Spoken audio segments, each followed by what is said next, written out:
أسعار الحديد اليوم الأحد 29 يناير 2023 في مصر وتركيا وعالميا. من فضلكم ادعمونا بلايك للفيديو واشتركوا في القناة، وكمان ما تنسوش تفعلوا زر الجرس ليصلكم كل جديد. وإليكم في التقرير التالي أسعار الخامات العالمية للمواد الداخلة في صناعة الحديد والصلب. سجل خام الحديد $126 للطن، وخردة الصلب المستوردة والتي تصل إلى تركيا سجلت $418 للطن، وبارتفاع $13 مقارنة بأسعار الأسبوع الماضي.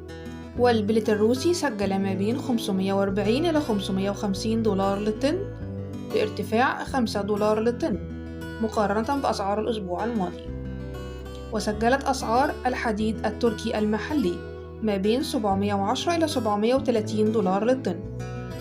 أما بالنسبة لأسعار تصدير الحديد التركي سجل أيضا ما بين $690 إلى $710 للطن.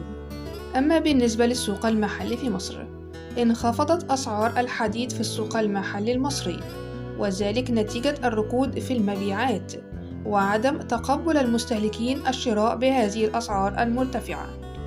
وفيما يلي أسعار الحديد في مصر للمستهلك شامل الضريبة ونولون النقل: حديد عز 27500 جنيه للطن، حديد بشاي 27500 جنيه للطن، حديد السويس للصلب 27500 جنيه للطن، حديد المصريين 27500 جنيه للطن، حديد المراكبي 27500 جنيه للطن، حديد جرحي 27500 جنيه للطن، الحديد الاستثماري 26500 جنيه للطن.